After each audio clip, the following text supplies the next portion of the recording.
the only 5 exercises that really work for strong glutes after 50. Do them to keep the largest muscle in your body from weakening. The gluteus maximus is the largest muscle in the human body, and neglecting it, as many people do, especially those who have already passed the age of 50, obviously brings countless negative consequences, such as loss of stability, increased likelihood of knee and back pain, and many others. That is why today you will see 5 simple exercises to do at home that truly strengthen this important muscle group that so many people underestimate. Stay with us until the end, because this is truly important information for anyone who has already passed the age of 50. Exercise number 1, lunge. The lunge is one of the most complete movements that exists when it comes to strengthening the legs and glutes at the same time. And it is no coincidence that it appears in practically every well-structured functional training program. Unlike bilateral exercises such as the traditional squat, the lunge works each leg independently, which demands much more from your balance and proprioception.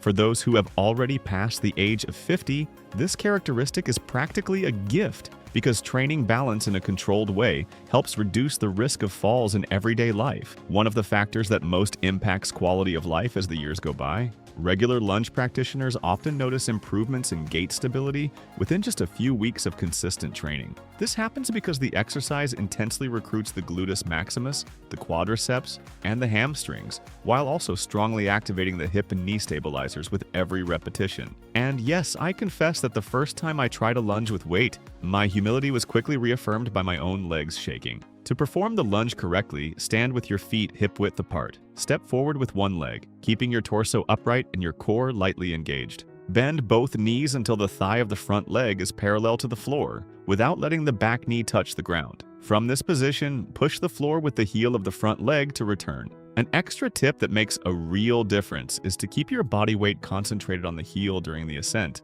as this increases gluteus maximus muscle recruitment instead of overloading only the quadriceps. One mistake I see many people make is letting the front knee go too far past the toes, which increases joint pressure unnecessarily. Another common mistake is taking steps that are too short, which turns the lunge into an almost exclusively quadriceps exercise, removing a good portion of the work from the gluteus maximus. For those just starting out, the recommendation is 2 to 3 sets of 8 to 10 repetitions for each leg, progressing over time to 3 to 4 sets of 12 to 15 repetitions as conditioning improves. If balance is still a challenge, a safe alternative is to perform the movement near a wall or chair, lightly resting a hand on it when needed. Contraindications: people with acute knee pain, recent meniscus or ligament injuries, or undiagnosed serious balance problems should avoid this version of the exercise without first consulting a healthcare professional or a qualified fitness trainer. Exercise number 2, step up. The step up is an exercise that looks simple but is extremely efficient in practice.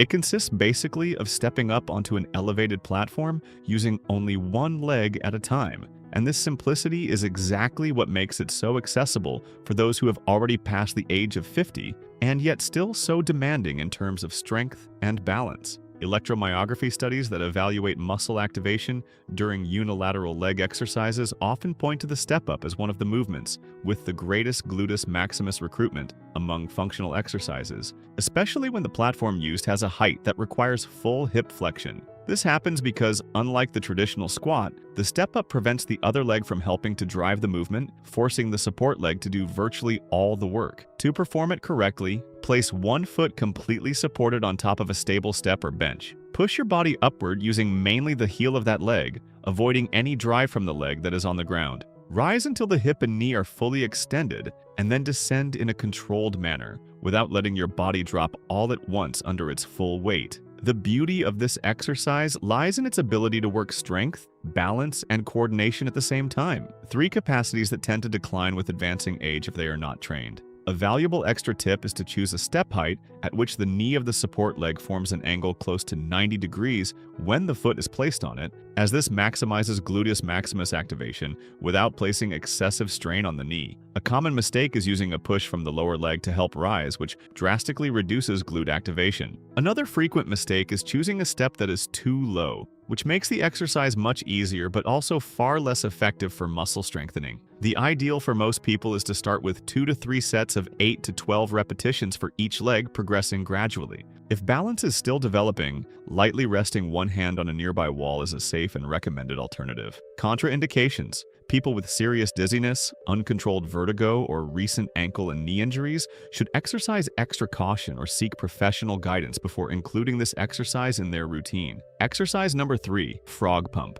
The frog pump gets its curious name from the position of the legs during the movement, which closely resembles the posture of a frog. And yes, I know that the first time someone sees the name, they imagine something quite different from what it actually is. Despite the fun name, this is one of the most efficient exercises for isolating the gluteus maximus with low joint impact, which makes it an excellent choice for those who have already passed the age of 50. Lying on your back, bring the soles of your feet together and let your knees fall open to the sides, as if in a butterfly position. From this position, raise your hips toward the ceiling, intensely contracting the glute at the top of the movement, and then descend in a controlled manner without letting the hips fully touch the floor between repetitions. What many people do not know is that by keeping the feet together and the knees open, the exercise naturally reduces the involvement of the quadriceps, concentrating virtually all the effort on the gluteus maximus. An important extra tip is to hold a brief pause of 1 or 2 seconds at the top of the movement, squeezing the glute with maximum force before descending, as this considerably increases time under tension and amplifies results.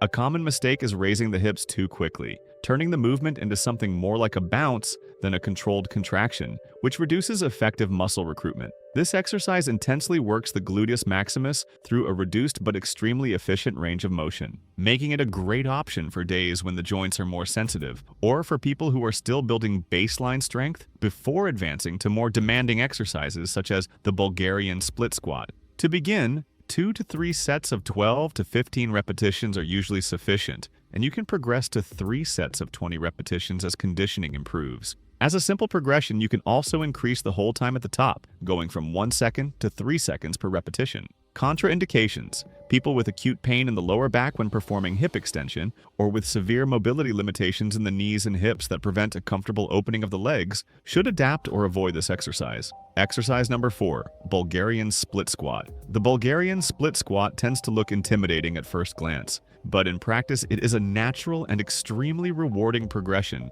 from the traditional lunge. In this movement, the back foot rests on an elevated surface, such as a bench or a stable chair, while all the force of the movement is generated by the front leg. This position considerably increases the hip range of motion, which translates into even more intense gluteus maximus recruitment compared to bilateral exercises. When you include the Bulgarian split squat in your training routine, you are working not only the gluteus maximus, but also the quadriceps, the hamstrings, and a significant number of hip stabilizers, since the base of support is reduced to a single leg on the ground. It is precisely this stabilization demand that makes the exercise so valuable for people over 50, directly contributing to proprioception and fall prevention. It is also worth mentioning that compound and intense exercises like this tend to produce elevated oxygen consumption even after the workout ends, a phenomenon known as the afterburn effect. This means the body continues to burn more energy for a period of time after the workout, an interesting additional benefit of keeping the largest muscle in the human body well developed and active. To perform the movement, place the top of your back foot on a bench behind your body, keeping the front leg far enough forward to allow a good range of motion. Descend by bending the front knee to a comfortable angle, keeping the torso slightly leaning forward, and rise by pushing the floor with the heel. You will know you are doing it correctly when you feel the glute of the front leg working intensely from the very first repetitions. A common mistake is positioning the back foot too far away, which shifts the center of gravity and makes balance more difficult without necessarily increasing the benefit of the exercise. As a recommendation, for those just starting out, it is worth reducing the range of motion during the first few weeks and gradually increasing it as hip mobility and strength develop. The general recommendation is 2 to 3 sets of 8 to 10 repetitions for each leg, always prioritizing control over speed. As a safer alternative for beginners, it is possible to rest the hands on a wall or a stable piece of furniture until more confidence in the movement is gained. Contraindications: people with knee joint instability, a recent history of falls, or significant balance difficulties should avoid this version and consider more stable alternatives, such as the traditional supported lunge. Exercise number 5, donkey kick. The donkey kick is one of those exercises that seems too simple to work, but in practice delivers one of the highest levels of gluteus maximus isolation among all the movements you can do at home without any equipment. Research using electromyography to measure muscle activation during hip extension exercises frequently points to the donkey kick kick as one of the movements with the greatest gluteus maximus isolation, especially when the final phase of the repetition includes a conscious and sustained contraction. This makes it an excellent tool for both hypertrophy and re-education of muscle activation patterns, something especially relevant for people who have spent years sitting and have ended up developing an underactive glute. To perform the movement, position yourself on all fours with your hands aligned under your shoulders and your knees aligned under your hips. Keeping the knee bent at an angle of approximately 90 degrees, raise one leg back and upward, using exclusively the strength of the glute, without letting the lower back arch during the movement. At the top, squeeze the glute with force for a moment before returning to the starting position in a controlled manner. Remember that the quality of the movement matters much more than the height your leg reaches. An extremely common mistake is compensating with the lower back, arching the spine to gain extra range of motion, which takes the focus away from the glute and can cause lower back discomfort over time. Another frequent mistake is using momentum, performing the movement too quickly instead of in a controlled manner. Since the gluteus maximus plays a fundamental role in pelvic stabilization, strengthening it through exercises like this also indirectly helps reduce recurring lower back pain, as a well-stabilized pelvis takes some of the load off the lower back. For beginners, 2 to 3 sets of 12 to 15 repetitions for each side are usually a good starting point, and you can progressively work up to 3 sets of 20 repetitions. A simple and safe progression is to increase the contraction hold time at the top of the movement, going from 1 second to 2 or 3 seconds. Contraindications: people with acute lower back pain, symptomatic herniated discs, or significant hip mobility limitations should adapt the range of motion or seek professional guidance before practicing this exercise. Now that you have learned the 5 main exercises, also check out these 2 powerful bonus exercises to complement your training. Bonus exercise number 1, Marching Glute Bridge. The Marching Glute Bridge is an intelligent evolution of the traditional glute bridge, and the difference lies precisely in what makes this exercise so valuable for people over 50.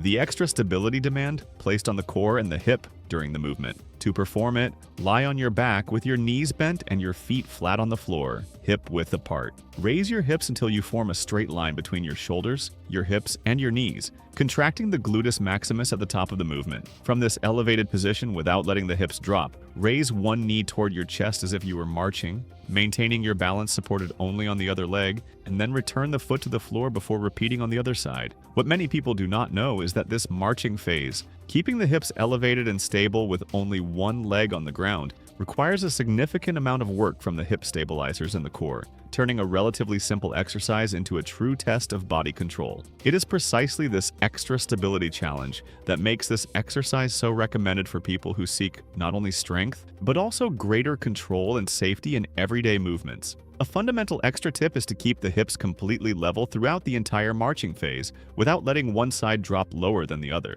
This can be monitored by lightly placing a hand on the hip during the first attempts just to feel whether there is any drop on either side. A common mistake is rushing through the marching too quickly, losing control and letting the hips sway, which considerably reduces the effectiveness of the exercise. It is worth highlighting that neglecting specific glute training is a common habit, especially among men, which ends up harming not only aesthetics but mainly functional strength and performance in everyday activities such as climbing stairs or getting up from the floor. To begin, 2 to 3 sets of 8 to 10 marches for each side in the elevated bridge position already represent an excellent stimulus. As a progression, you can increase the number of marches before lowering the hips to the floor, going from 8 to 12 repetitions per side. Contraindications: people with acute lower back pain when performing prolonged hip extension or with severe balance limitations should reduce the range of motion during the marching phase or opt for the traditional glute bridge without the marching phase. Bonus exercise number 2, lateral band walk.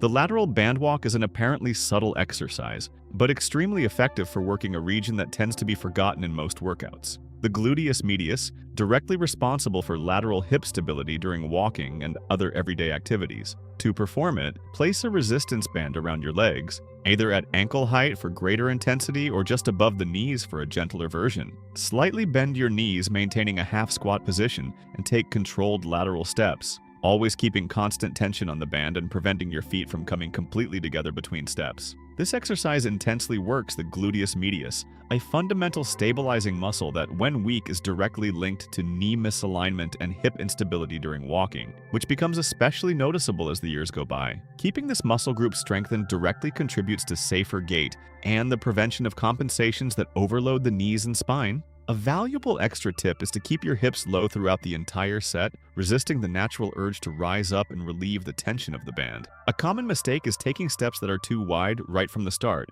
which causes the band to momentarily lose tension between steps, reducing the continuous stimulus on the gluteus medius. Another frequent mistake is letting the torso lean excessively to the sides during the movement, which takes some of the work away from the target muscles. As a practical recommendation, always choose a band with a resistance level that allows you to complete the entire set while maintaining correct posture, even if that means starting with a lighter resistance than expected. For beginners, 2 to 3 sets of 10 to 12 steps for each side are usually sufficient, progressing over time to 3 sets of 15 to 20 steps per side. As a simple progression, you can also reduce the rest interval between sets, going from 60 seconds to 45 seconds. Contraindications: people with acute pain in the outer hip, active bursitis in the greater trochanter region, or recent knee injuries should reduce the intensity or avoid this exercise until cleared by a healthcare professional. If you enjoyed this and beyond the glutes want to see simple home exercises to strengthen other leg muscles, we have a video appearing right now showing each one of them in more detail. It is free knowledge, so make sure to check it out. Thank you for watching all the way through, and may God bless you, my friend.